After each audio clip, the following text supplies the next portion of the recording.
Adopt Technology's The Elephant in the Room podcast brings you gigantic tech stories that inspire. These are creators, innovators, and change makers. Every episode, our guests embody one of the core values that makes Adopt so different from every other tech company. Much like an elephant, guests on this show are emotionally intelligent and ready to make a gigantic impact on the world. Hi, everyone. I'm Carey Pena, and thank you so much for being here with us. In studio, Eva Kuehnert, and she started out at Google and is now the new head of product at BrightFi, serving the underserved communities. Thank you so much for being here. Thank you, Carey, for having me. You have an incredible story to share about your trajectory in tech, coming from a non-tech background. Let's start with talking about how you got to Google. You were in the banking industry, and then you got your master's. And then what happened next?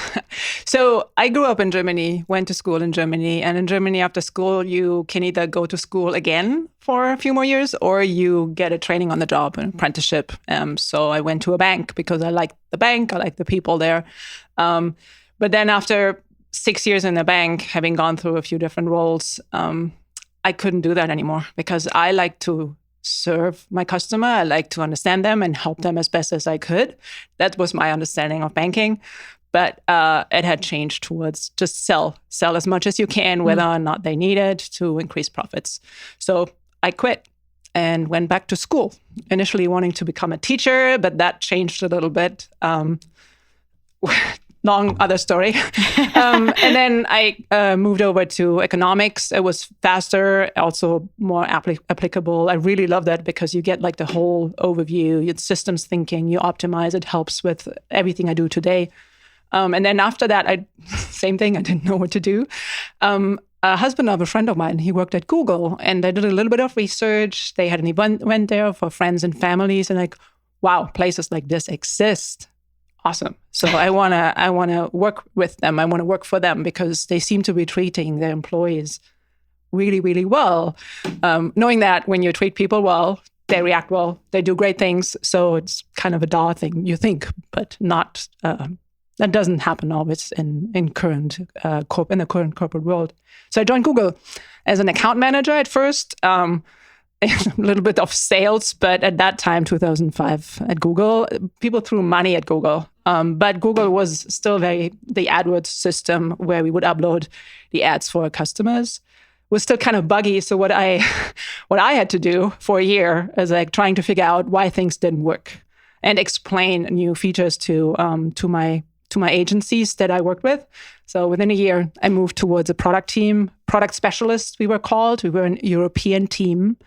Who helped American or global product managers to understand the EMEA market and roll out products. So I was the little elf of the product manager, end to end, from idea to maybe even sunset of a product. Well, that's some on-the-job training. That's really incredible. It never gets bored. And I got a BlackBerry, and for 6 years I just worked so hard. And eventually it got attention of tech leadership. And then one day, without me having a computer science degree or any of the credentials that all the other product manager applicants had, except for a few internal ones that they transferred, they said, "Hey, Eva, do you want to come to Mountain View? Become a product manager, no interviews, we pay for everything. When can you start?" Wow.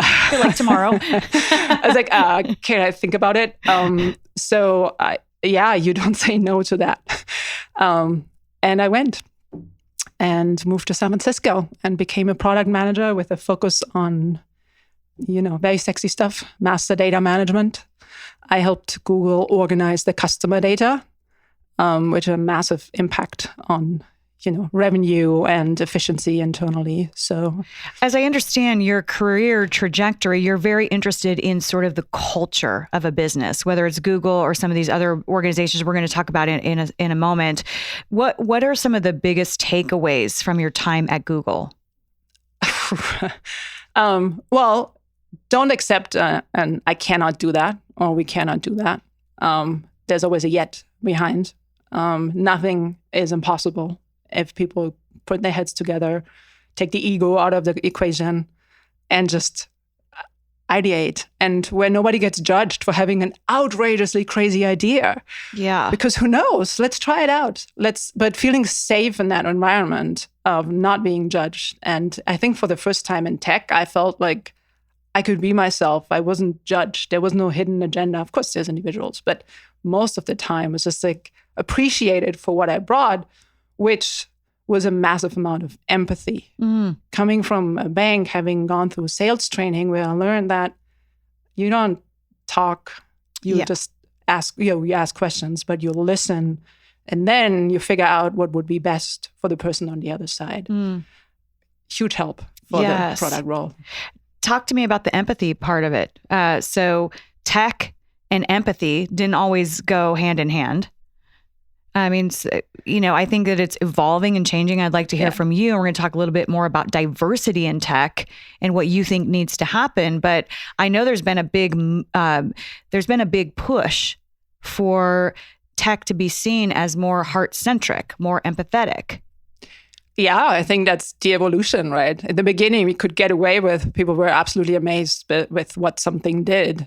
It's a spreadsheet and it's online and there's no paper and I can submit this here and I can send you an email even though you're in Australia, I am in Europe, and people were blown away. But then, of course, you get used to it and there's that bigger expectation and there's more players in the market, so you need to differentiate yourself. There's always the price, but then in the end, it comes back to, okay, do I like this company, the brand? I agree with the brand. People get more conscious of the environment now and of what's going on in the world. So you can't just get away with, you have an awesome product, but you're just a bunch of jerks and you rip us off. So that's where, empathy is really important. And I mean, I'm the daughter of a German engineer, very logical. And my mom, had so much empathy and she knew people so well instantly.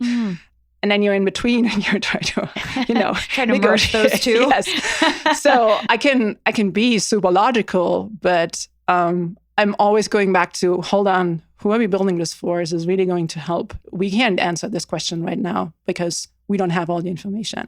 Let's talk to who actually needs the product or would use it. I want to talk about what happened next in your career. But first, I'd like to ask you, did you ever feel that imposter syndrome, given that you didn't come from tech and then you rose quickly? Yes. Oh my God. I was awake I moved to the US. I had to speak English all day long in all contexts. I didn't know what that kind of fish was or in healthcare. I don't know. And then I was in the room with so many brilliant people, and knowing that I didn't officially qualify for the role, of course, every other product manager, I thought oh my God, they know exactly what to do.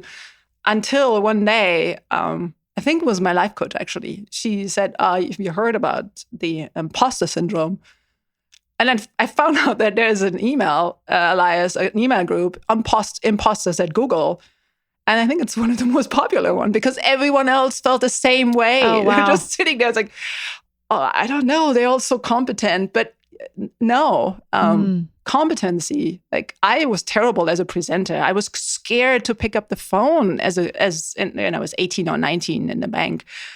You just have to do it. And you do it again and you do it again. I failed miserably in a few presentations, really blanked in front of 50 new Googlers in England. I didn't know what to say what to do next.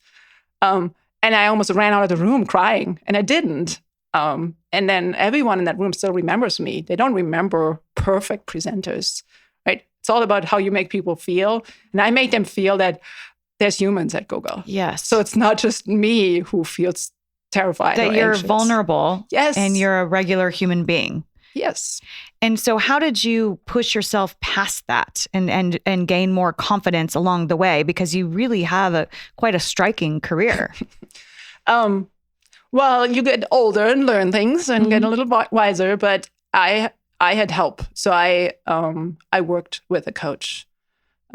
Sure, not everyone can afford that, but there's so much material out there now about neuroscience, how your brain works, about the imposter syndrome, the inner judge, and really that it's, everyone feels it, and some tips, just general tips, how to overcome it, or not overcome it, but how to live with it and recognize it. I guess meditation was what helped me to just step back and experience something, and then, okay, is it actually just me who feels that way right now? Who thinks I'm failing?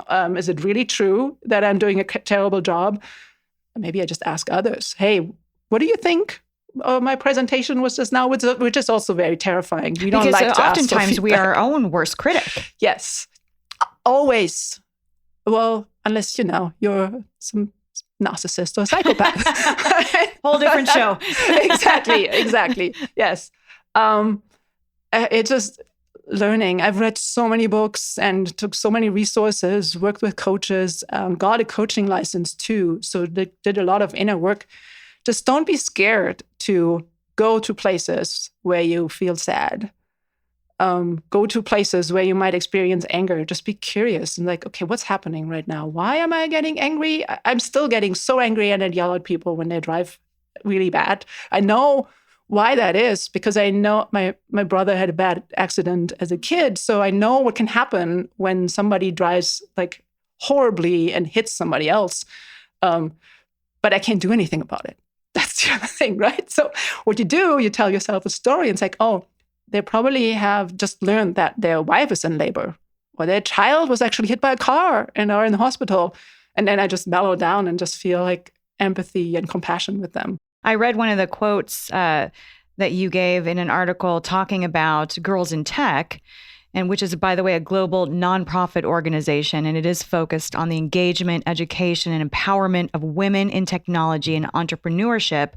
And this is just part of your quote, but you said, I want to reduce the barriers of entry, whether real or perceived, for anyone who thinks they cannot work in technology.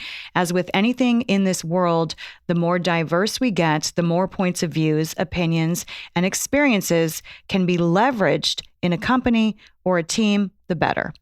Yeah. And that's on point. Sure. And that's your mission, right? Yeah. I mean, selfishly, as a product manager, I don't want to just interview one group of people. I want to get a very wide array of people and, basic statistics, improve your N, make sure it's representative of who you want to deliver products to, right? Yes, then you need all of these different opinions. And that's true from inception, from ideation of the product. You don't want just like one group having a certain idea. Then you never get, products targeted at women. There's like all kinds of products that we should have had like long time ago. Mammogram, why does it have to be so painful? Right? Just saying. And then barrier of entry is just showing that, hey, women can be in tech and can be successful in tech, but not just that, but also turning towards whoever wants to go into tech. Why do interviews have to be so terrifying? I blew some interviews, basic product manager interviews, because I felt like not comfortable at all with the person on the other side. I felt judged. There was like angry face. And why do that? I try to make it a very pleasant experience to like just have a conversation with the other person, make them feel comfortable so I can see the real person and not interview persona. And then I end up with somebody where it's like, I don't recognize you at all. Right. So for example, in the previous company, I let somebody interview all the way to the end, even though I knew she would probably not compare with a few others that we had. But I just wanted to give her the experience, as she has never worked as a product manager before. And she did awesome work. Her presentation just blew me away. And yeah, sure enough, she got great feedback. She was like, well, if she had more experience, we would hire her. But we had the other person who is definitely going to crush that role. But other than that, no objections. And then, sure enough, a few months later, she said, Eva, I got a product manager role. It's like, wow. So doing these small things, it doesn't cost me a lot to spend 30 minutes or an hour with somebody I interview. Or if I know we will not decide for them. It's like, hey, but I'm okay with doing it just me and you, right? You're just gonna do a little mock interview. to give you some practice. Because interviewing, you get better with every interview, but also your imposter syndrome and your anxiety gets worse with every terrible interview. And there's just so many of those. How much work do you think we still have to do in the tech space to close the gap when it comes to diversity and inclusion? Well, once employees, leadership, and all levels reflect our society, right? If it's just, we have, I don't know the percentage of like male executives in tech versus women, it should be the same as women in society, or at least more. I once read that you need 3 women in a room of 10, because 2, that might not work out. We might just try to compete with one another. We need 3. So have at least 30% women, and then things will change, because then women will hire more women. Also, don't expect women to like each other. Right? There's like all this intersectionality, right? There's so many different like, of course, I try to support other women, but I've also worked with women I really couldn't stand.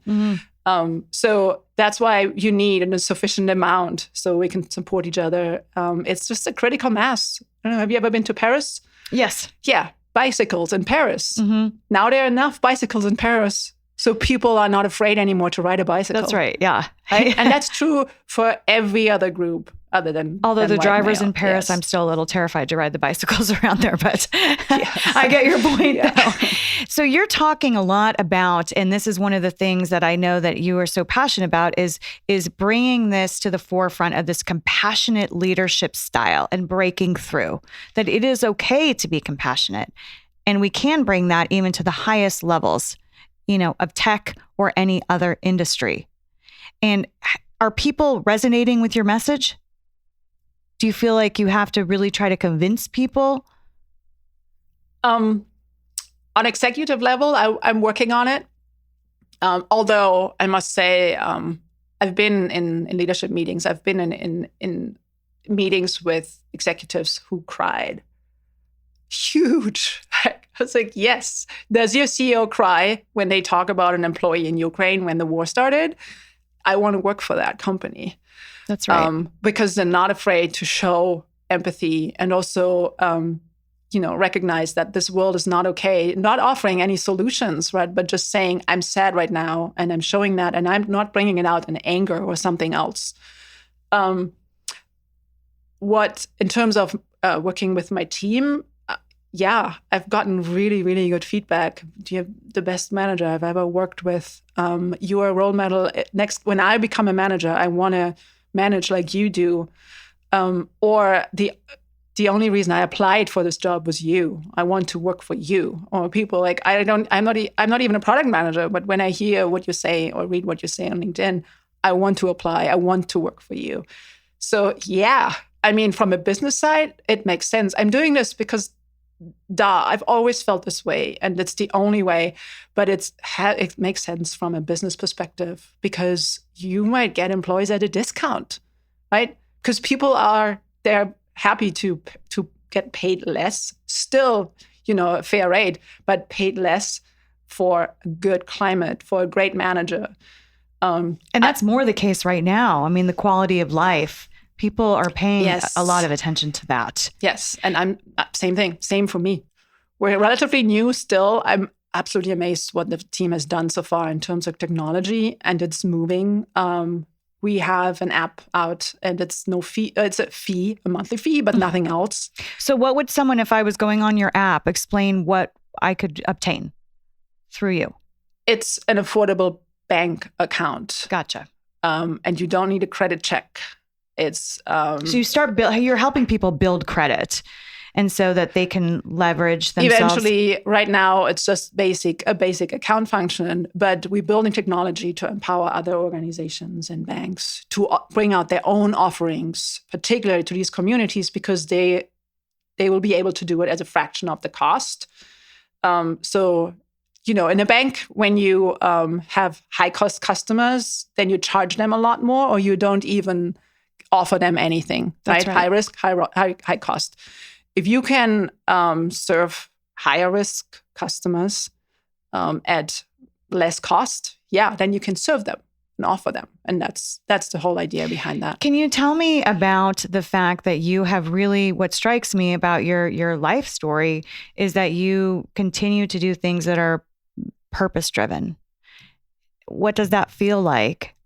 Having worked at very high levels, I'm sure, making great salaries, et cetera, but you are focused on doing things that matter for the greater good. Why? Because I didn't have that in my last year or so at Google. And then I had to quit because I didn't know why I was doing what I was doing. So I actually have a written down purpose, which is to reduce pain and suffering in this world. And that could just be with a pleasant user experience of a website, right? But also bigger things. And I want to just work, or when I work, I want to make sure that I can actually follow that purpose. And it's really, really helpful because also doing my job, because I can rally people behind that. I can work with a team of developers or everyone is like, you know why we are here, right? Remember that. And then people work so incredibly hard. I make sure my team, everyone writes down their purpose in life, because if the going gets tough, it's a hard job. Product management is it's a hard job. It's a lot of stress. You can never make everybody happy. So that's why when you get to the point where it's like, I'm done, it's like, hold on, remember why you're here? Okay. Then you have this North Star, you have this purpose. Oh, the North Star. I love it. It makes my job easier as a manager and as a product manager. That's why I do like to work for companies such as BrightFi with such a strong, strong mission. How scary was it, though, to leave a job, at Google? People are like, are you crazy? You're leaving this amazing job at Google. Yeah. And what's after that, right? What do you do after that? Yeah. How did you make that transition? But I mean, having worked at Google gave me the courage to do that and just go. I had just felt so safe for such a long time that I wanted to feel scared again. Also, I wanted to cross the country on a motorcycle. And you can't do that in your, how many days did I have? Yeah, and there's a short amount of PTO time that you get. For people watching and listening, though, who might be feeling inspired by your journey, what advice do you give to them to take a leap, but do it in a smart way? Good question. Again, if you're clear of a purpose, something will happen. Also, trust that something will happen. Don't just worry about all kinds of things. I know that I'm very privileged. I have enough money forever, but I do lie awake at night. What's going to happen if I lose my job and all of these things? I do that as well. But then I was like, no, something will happen. Just trust that the universe will take care of you. And I found that if you are there to support others and help others, I know there's so many people that I can reach out to and say, hey, I'm not feeling well, or hey, I'm so sad, can we talk? Because I've been there as well. That's not why I do it, but I know that's there. So I feel like I have this net of security that will catch me. Something will come up. So do you feel joyful in your life that you've built? Yeah. Not always, especially when looking at the news, but yes. Underneath, content is probably more than that. And joy, too. I see my dogs running around. I see the sunrise over the Four Peaks. I'm happy and I'm lucky, and I try to pay it forward.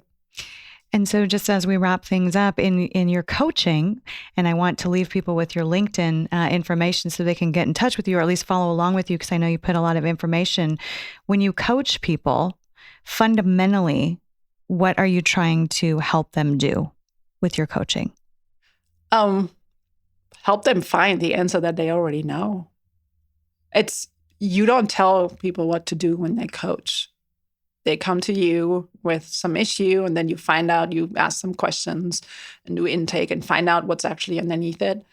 And then you just help them find the answer themselves. and help themselves. I tried to tell people what to do because, as a product manager, I know what to do. But no, more often than not, you say, hey, what do you think you should be doing? What do you want to do? Why don't you do it?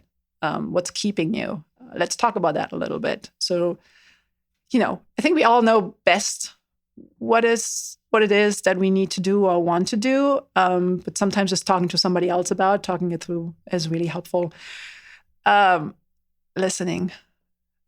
This just feels really nice because you're not interrupting me or assuming anything. It feels so wonderful to be listened to.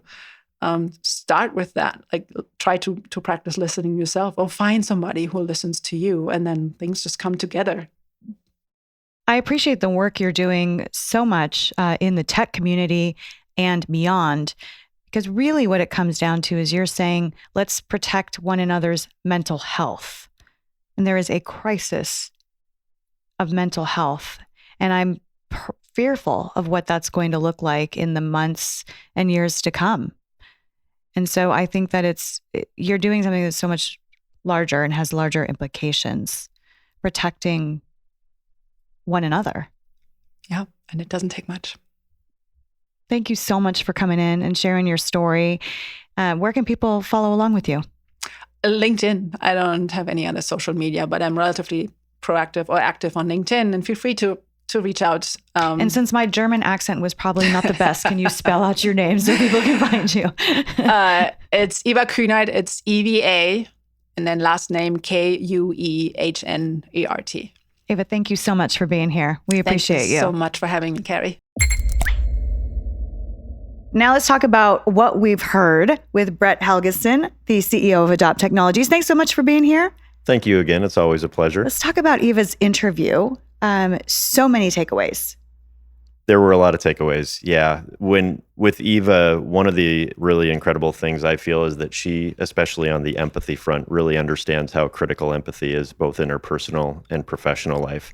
And I really feel that is something that is lost in many environments. So quickly we're going to get angry at somebody or things of that nature. And very rarely do we actually take a step back. And I'll share something that my wife has always said, and that is, this is somebody's life, right? This is the sliver that we know about it. So in the rest of that we don't know, who knows what in the world is going on in their life that could cause them to react in some manner or take action or whatever it is. And so the ability to show empathy in those situations is really powerful, and it changes your perspective on things, and it makes things for life more enjoyable, I'll tell you that. I like your wife's perspective. Maybe we need to have your wife on the podcast. Maybe we do. She sounds like a very smart lady. Eva shared so many insights about powerful leadership devoid of ego. Yeah.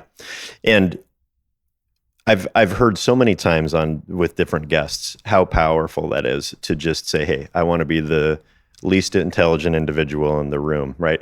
Eliminate ego. And one of the critical things that I've always felt, and that she clearly made a point on, is how important it is when you get a lot of talented people in a room and you're trying to accomplish this vision that's bigger than each of us individually. There's no way to do that unless you actually eliminate the ego in order to create that high functioning team and accomplish those goals.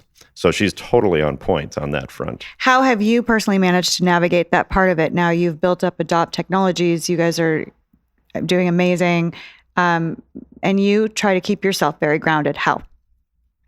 Well, first and foremost, I am not the technology expert in our company, so I'm surrounded by a lot of really smart individuals, male, female, multiracial, it doesn't matter, right? And the diversity mindset on that front is one of the really great things in terms of bringing a lot of new ideas, innovative thoughts into our organization, and making sure, most importantly, that we're creating an environment where people are willing to speak up. There's no dumb question, right? There's no dumb idea. And in those scenarios, you're able to free people, and they feel comfortable and powerful, and they're able to bring their best to work. That's the whole point of this podcast, right? To lift up all voices. Absolutely. In leadership and technology. And we thank you so very much for sponsoring the podcast and for being a part of it. Thank you. Thank you, Brett. And thanks to all of you for listening and watching. I'm Carey Pena.